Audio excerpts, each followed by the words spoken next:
Team, we're back at the salvage auction, and today we're looking at cars that I have absolutely no chance of affording unless, well, they look like this.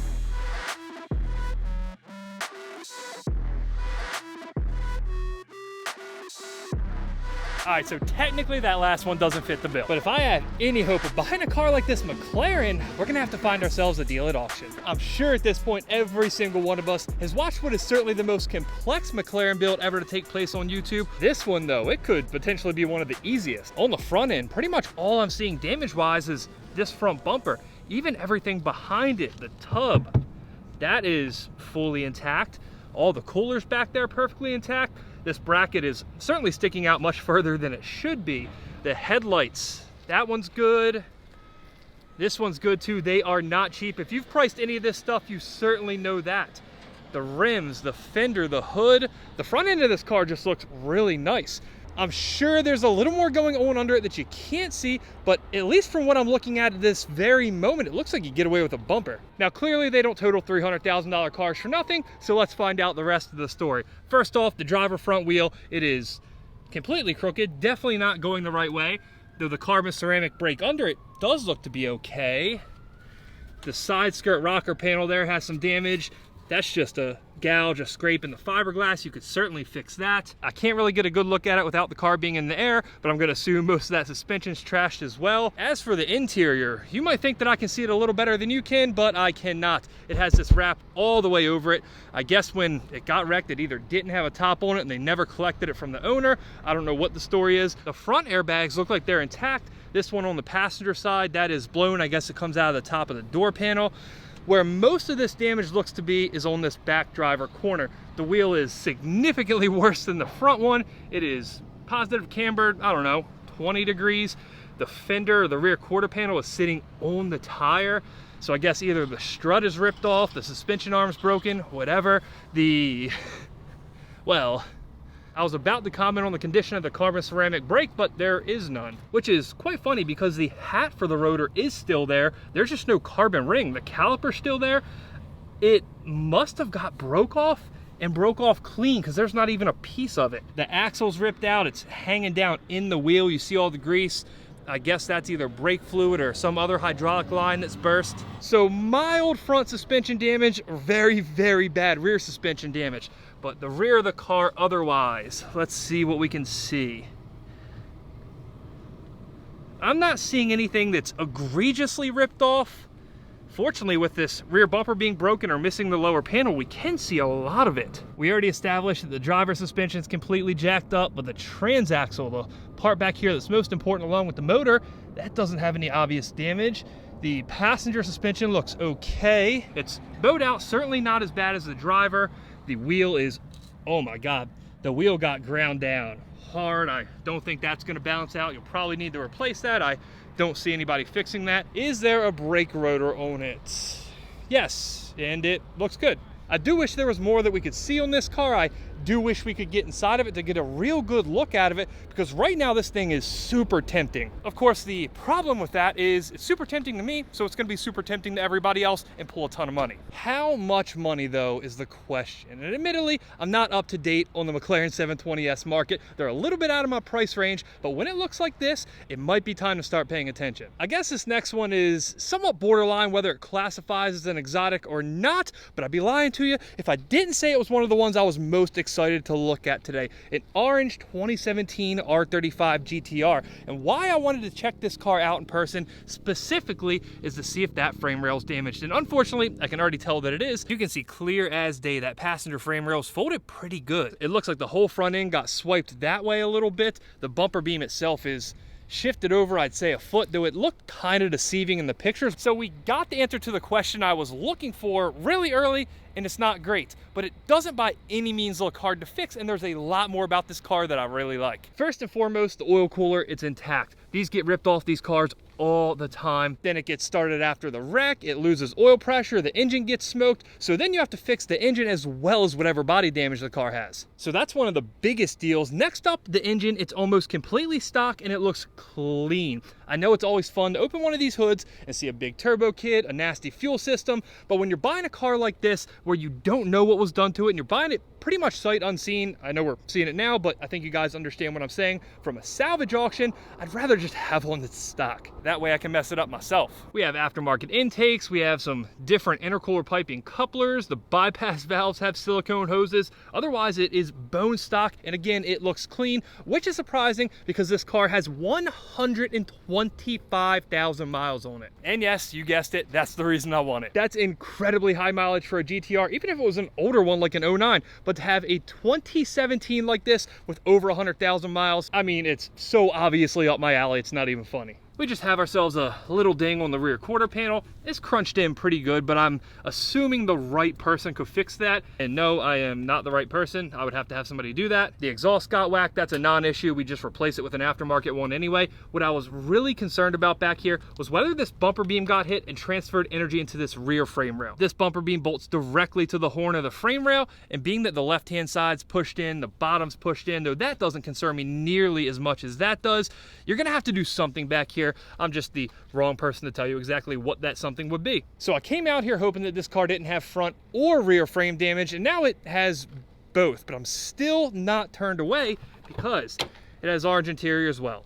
Yep, that is more than enough to make me overlook frame damage. Orange on orange. No airbags even blue, and for 125,000 miles, this interior looks awesome. There's minor damage and that's it. Surprisingly, this Nissan leather held up better than a lot of the supercars we're looking at today. Now that we have a pretty good idea what kind of shape this is in, what would it take to fix it? Obviously, you're gonna need one of these front carbon composite core supports. They're not cheap, but they are completely bolt-on. The only structural repair you'd have to do up here in the front is that frame rail horn.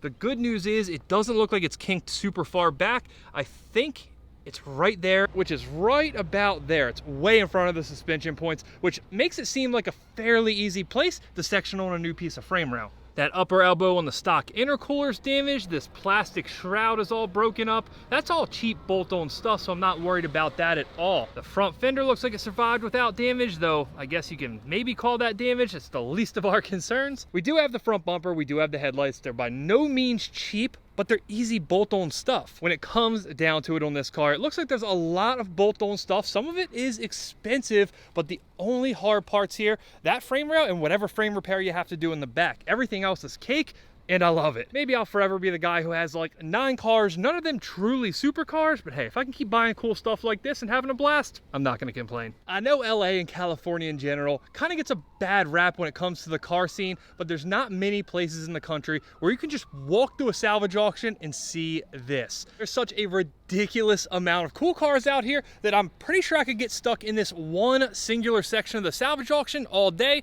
but we have a lot more ground to cover, so we have to stick to some kind of plan. Now, a Ferrari might usually be a car that I'd skip over. I'm not a big prancing horse or whatever you call them fan. It's a Ferrari! But a 488 Spider, yeah, we're not gonna be able to skip that. The front bumper, which would not only be prone to being damaged in a wreck, but being forked around by the loaders here at Salvage Auction, is perfectly intact. The hood, the headlights, the fender, all that stuff super expensive and in perfect shape. The wheel, it has some scratches, no big deal. The carbon ceramic behind it, and the entire passenger side of the car is just flawless. Even back here where the rear bumper got ripped off, that stuff's all intact. The wheel, again, it looks like it was marked by insurance, but I think it's just the scratches. On the rear frame rail, they are pointing to something. I don't know what it is. It looks okay to me. Some stuff you don't need to be qualified to see. This frame rail, the driver's rear, that's definitely swayed over that way a good bit. All that stuff's mangled up. This rear support frame bar, that may have got damaged. It really doesn't look horrendous compared to everything else going on here. This looks like some type of emissions box. That's all damaged up. It ripped out of these connectors there. The taillight bucket, this entire quarter panel section, these things are aluminum, so that's not gonna be easy to fix. Presumably you'd have to replace that entire part. Before we check out this interior, let's get to the important stuff. This does not look like a pleasant engine bay to work in. If Ferrari did us one solid on the mechanical standpoint, it's that the turbos, they are pretty much front and center. If you're modifying them, if you're trying to service them, they're gonna be cake. As for the engine, it's not really gonna work that way. Now, on the interior, which is far and away the best part about any Ferrari, in my opinion at least, it looks flawless. Not a single bag blue, which does make sense given that it was just tapped a little bit in the rear, as is the case with pretty much every other exotic car that I can't afford normally. I don't know a whole lot about these. I haven't really followed the salvage auction market, but just like that McLaren, it's time to start paying attention. Now, one car we do have a legit shot at buying, this '09 Lamborghini Gallardo? I still don't know how to say it. Don't know that I want to buy one with that sticker. I'd presume that means it hasn't lived the best life.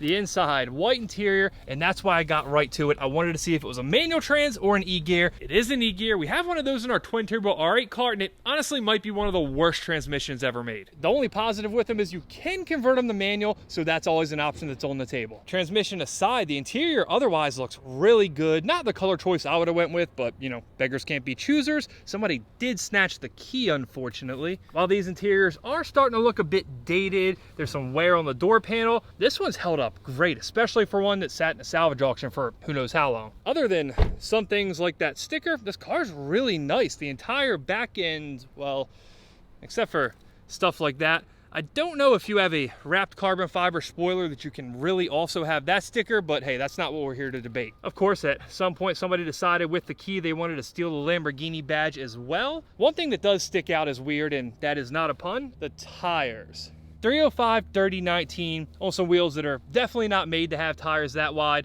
I don't really know why you do that. At first, when I saw this side over here, I thought the suspension was bent, but it's the same on both sides. We do have this.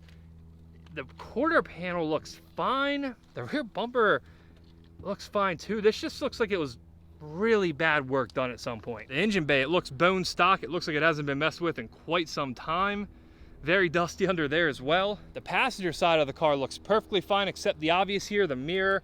Let's get into the real damage. The front end, the passenger suspension looks fine. The wheel's fine. It looks like it just took a front bumper hit. This AC condenser, the radiator that's probably behind it, they're bent up pretty good. This front beam, that is pretty jacked up, and it looks like it may have had work done to it before. There's fiberglass resin or glue. That's odd.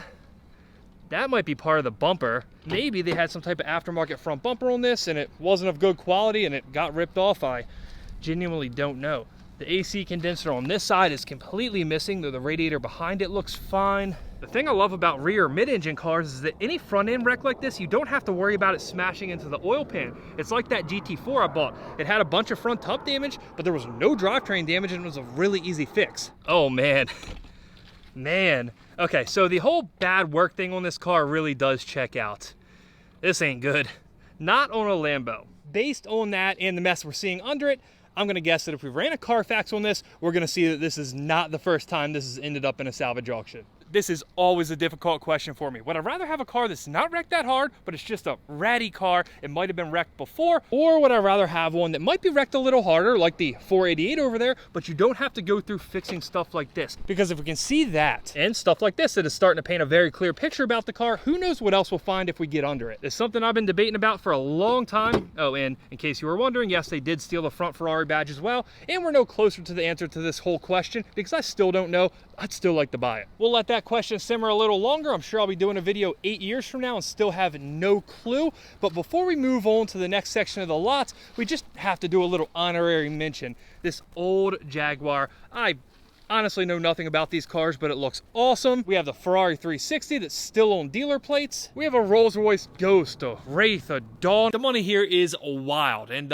speaking of money, what better time than now to introduce the sponsor of today's video, Dave. We all need a little bit of extra financial help sometimes, and that's why I love Dave. Maybe project car season got the best of you this year. Maybe your daily driver just needs a little unexpected love, or maybe you just need some extra cash to get you by till payday. Either way, Dave's got your back. Dave's the banking app that's leveling the financial playing field. When you download Dave, you can get up to $500 in 5 minutes or less, no credit check, and no late fees. It's part of Dave's Extra Cash account. Advance the money you need now with no interest and then settle up later. Millions of people have already downloaded the Dave app to make their finances easier. In fact, Dave's helped save their members over $2.5 billion in overdraft fees since 2017. I can think of a million reasons to use Dave.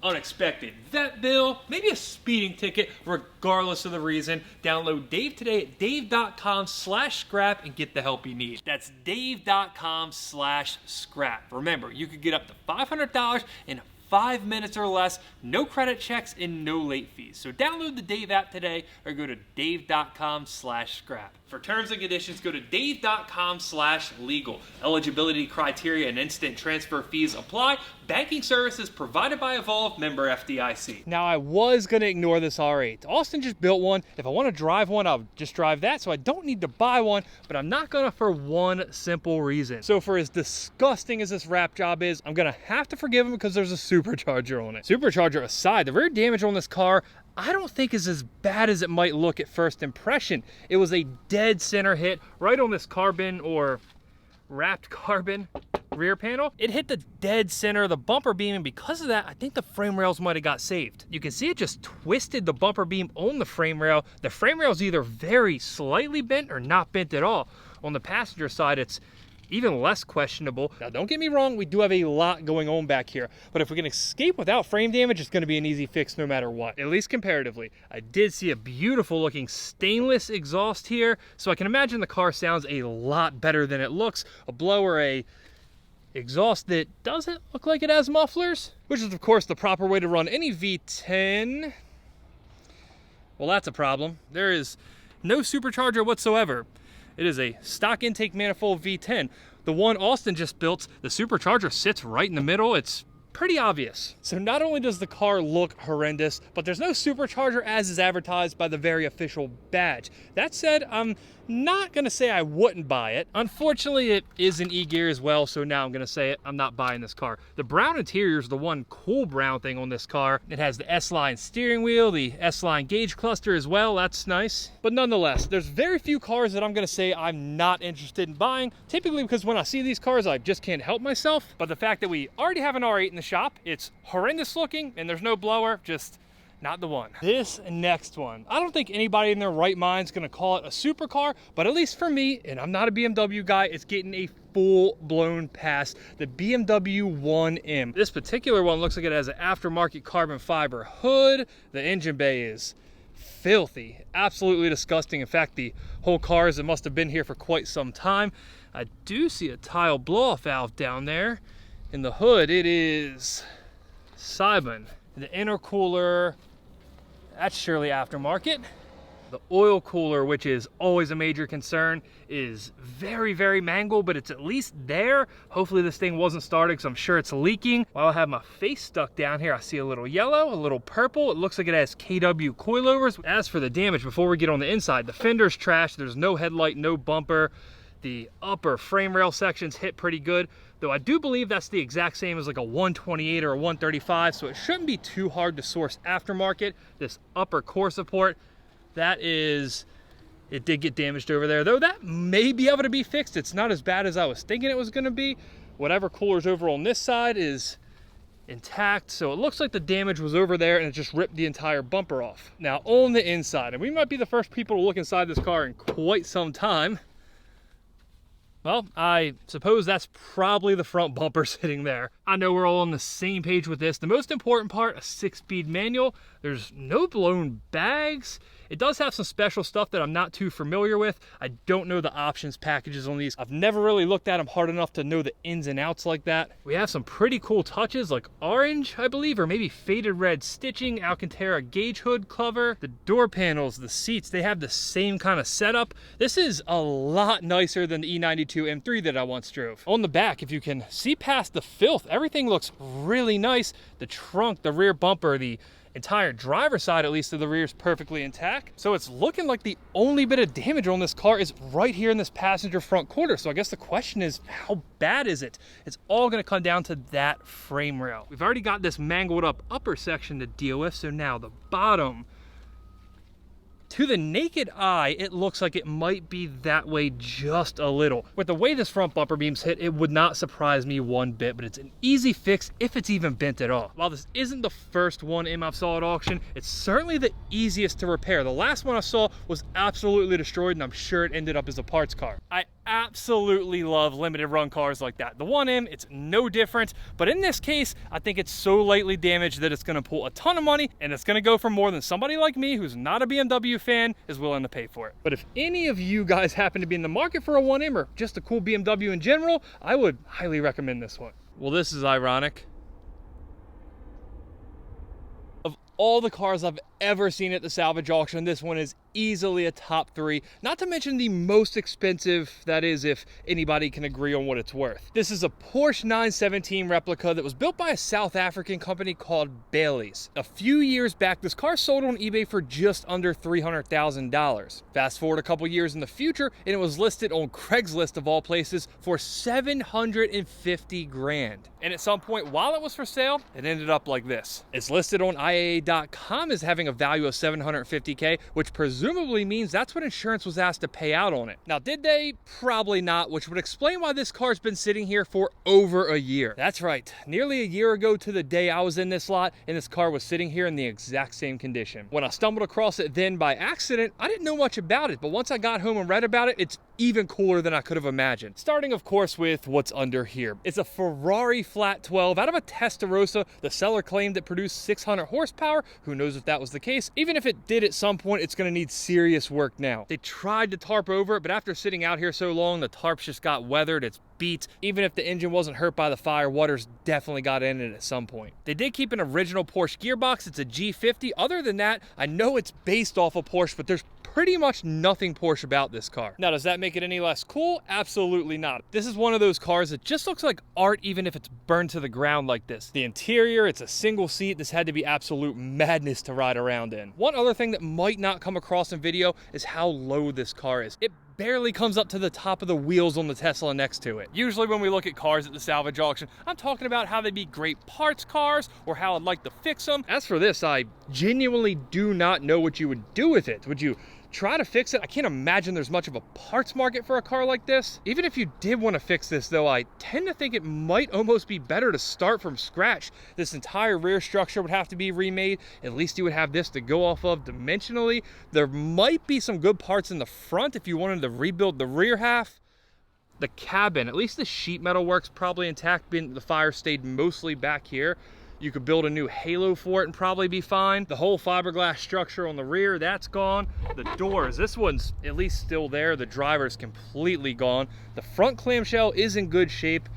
The front center lock wheels with whatever brakes, I can't tell what calipers they are, but they are two-piece rotors. The headlight assemblies, they're still perfectly fine. The whole front clamshell is good, save a little bit of fiberglass damage from that, which is presumably from a tow hook ripping out of it. Now that the rear tires don't have any air in them, the control arms, the bottom of the chassis itself, it's sitting on the ground. There's a rear mounted radiator, which is also sitting on the ground and, funny enough, missing the fans. At one point, this was the battery. This was the dry sump oil tank that now serves more as a water tank. The driving position in this is absolutely nuts. You are quite literally 2 inches off the ground, if that. Usually when I find something so special and rare like this, my mind's racing. I'm thinking of everything I can use it for. On this one though, I really don't think there's anything that I can do with it. Now, of course, that only applies to me. If you think you could do something with that, let me know in the comments. And if one of you happens to buy that thing, please let me know. I'd love to follow the journey of the build. I know this isn't the hot new McLaren. It's not a 750. It's not even a 720. It's just a good old-fashioned 570S.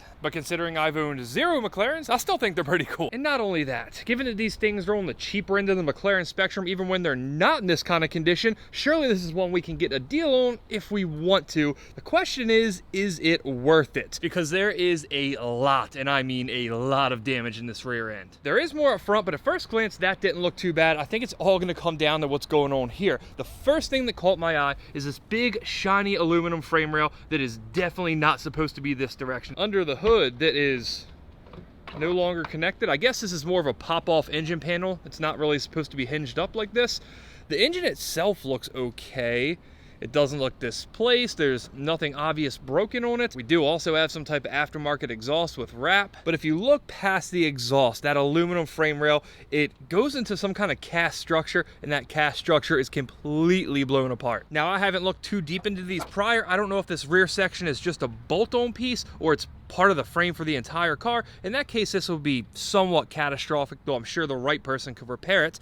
Over on the passenger side, it's better. I can't see past the remnants of some type of aftermarket spoiler that was on it to see if it's truly good, but at least this one broke off here. It didn't transfer any further back. I guess you could weld a new box frame section onto that cast piece. What used to be the bumper beam that I do presume is bolt-on, this piece is just done. You're gonna need to replace that clearly. The exhaust, our aftermarket one, got damaged. Even the exhaust wrap got damaged. The question is, did it hit the transmission, the transaxle that's behind it? I'm sure in some way, shape, or form it did, but I don't think it was hard enough to do any real damage. The cooler has some damage, but that's probably still usable. The rear diffuser, though, it is laying on the ground. Doesn't look too bad. Some mounting points broke out of it. You may actually be able to salvage that, though that's the least of our concerns here. Clearly, the rear end of this car needs a lot. Drivetrain-wise, it's probably fine. The engine looks good. The trans doesn't have any noticeable damage. It did get hit hard enough to push this engine cover, I guess, into the rear glass. The rear wheels on the car don't look too messed with. The quarter, I think, got pushed over just a little bit. The driver's side of the car, other than what is not a great wrap job, the door's damaged. The mirror actually looks fine. The front fender, the hood, that ripped. Overall, the driver's side's probably the only part of this car that's somewhat intact. The front passenger, this got smacked pretty good as well, though it's not nearly as bad as the rear. A headlight, a fender, a bumper, the radiator assembly, the hood, maybe some suspension, though there is a chance that survived. This passenger fender got pushed back into the door, though that's definitely repairable. This isn't something that we'll need to replace. The interior is all sealed up, as you can see clear as day, even through the wrap. The driver airbag blew. The passenger didn't, so there's that. I guess that's some takeaway here. The seats, I can't really tell. For me, this was a tough decision. It's right on that borderline between a parts car and a fixer. Surely the entry price on this car is gonna be cheap by McLaren standards, but we're gonna spend a ton to fix it. So in the end, is it worth it? For me, what it all comes down to is that rear section bolt-on? If that's something that we can order off eBay, stick it on the car and be good to go, I'm kind of into it. Now, there is another car at this lot that I'm very interested in, and I've already took a quick peek at it. While it might not have the same supercar cachet as the McLaren name, it's a 718 GT4. Yes, I've already fixed one. I loved it, I sold it, and I regret it. So maybe this yellow one's a chance at redemption. From the back, it looks pretty flawless. The driver's side, the passenger, they're all really nice. It's not till you get up here that you start to see some damage, namely on this wheel. It got smoked hard enough to break a Porsche OEM wheel. It scratched up the carbon ceramic brake caliper. It really is an odd wreck. There's nothing you see here that would make you think a car that's this expensive should have been totaled. Other than the suspension, it truly looks like a scuffed up front bumper, a missing headlight, and not much else. All right, scratch what I just said about that headlight. It's here in the front, and yes, that is the proper term. That's a huge bonus because it's a PDLS option headlight. They're insane money from Porsche. Not only that, they tossed in a set of aftermarket over the axle pipes for good measure. The front bumper has been removed, probably to assess damage, of which I'm still not seeing much. It's only when we get down to the front lip assembly that stuff's ripped off or broken. The bumper itself might not be blown in half, but it's barely held on. I think the tape's doing more than any remaining hardware at this point. Are there any clues on the inside as to why it's here? No, it's in awesome shape. No blown bags, carbon fiber bucket seats, and the cherry on top, we still have battery power. It might be using said battery power to light up every single fault on the gauge cluster, but let's see if it still runs. It sounds healthy, and it's definitely not missing those exhaust pipes we saw earlier. This sounds great from the back too. No weird sounds, no knocking, no ticking. We are going to go ahead and cut it off, being that it was damaged up front where the radiators are. At least based on what we can easily see, there's zero reason this car should have totaled. But you've heard me say it a million times, there's no good reason that a $110,000 car is going to total unless there's something seriously wrong with it. I'm going to guess it's something with the suspension. Maybe the wheel was pushed into the frame somewhere. It's really hard to see back in there, but the coilover itself has a mark on it from the insurance company.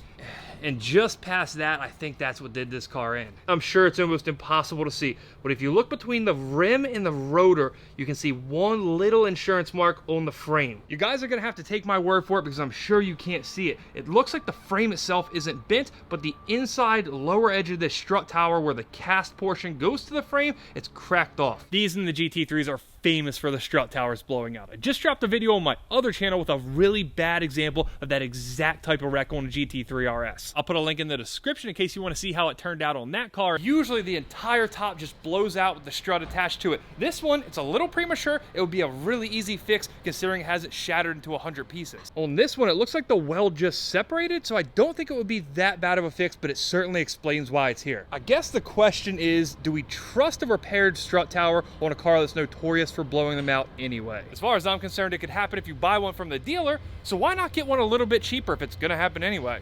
I can't wait to see this one run at auction. I'm really hoping it ends up as GT4 2.0. Yeah, we've looked at some cars that are debatably supercars, but this one's a 90s Nissan, so I don't really think there's any room for argument. But if you're a lover of Japanese cars, like I am, you're gonna like this one, because not only is it a really clean S14 240SX, it's an original SR20 right-hand drive car from Japan. Yep, $300,000 McLarens, $10,000 Nissans, that's what you get from this channel. When I was on IAA.com planning my trip out here, I saw this and I could not wait to get my hands on it. It looked clean in the pictures, and from what I see so far, it holds up, bar the ancient Japanese electronics. Every single 240SX that I see stateside is just a rotted out pile of trash. I know most of the ones that come from Japan are too, but it does not seem to be the case with this one. We do have a busted up dash, a missing head unit, but at least they left the AEM boost gauge for us. The rest of the interior is just so good. There is no doubt in my mind that this car has been resprayed at some point, and it doesn't look like a show quality paint job, but it does look really good, especially for the age, especially considering the fact that there's an inch of dust covering it. The bronze graham lights, an absolute perfect wheel choice for the car. The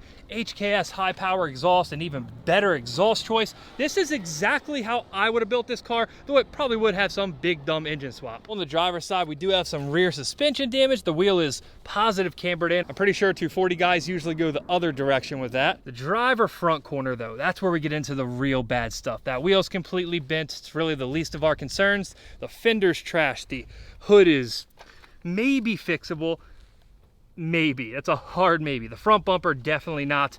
It got hit pretty good there, and I'm gonna guess, yeah, that upper apron, frame rail, whatever you want to call it, is jacked up. You are gonna have to use your imagination just a little bit because it is really dusty, but I think this engine bay at one point was really clean. It's definitely been resprayed, so that kind of confirms the theory about the car being painted. The real issue here is the front core support and that apron section. The good news is there's so many of these cars in the US still that, you know, drift boys have smacked into a curb, they totaled the rear end, so you can probably find a good front cut. Sorry, what I meant to say there was I can probably find a good front cut. I really want this car. Trust me, I already know. I've been talking about buying exotics all day, and then the first $10,000 Nissan with a cool motor that I see, I'll take it. End of the day, hopefully this will end up being nothing more than a $10,000 Nissan Power speed bump on the road to finally owning that exotic. Yeah, I think we've looked at all the exotics that my wallet can handle at this point, and I did originally wrap this video up at the auction lot, but I have to make a amendment, if you will. Last video on this very same trip, we looked at a ton of Mopars, and fortunately I've already been able to get a great deal on one of them. That brings my project car count for this winter to I think 3 at the moment, and if we have any luck on our side, hopefully we can add another one from this video. As always, thank you guys so much for the support you've shown. This year's been wild, next year is going to be even crazier, and I can't wait to share it with you guys. I'll see you soon.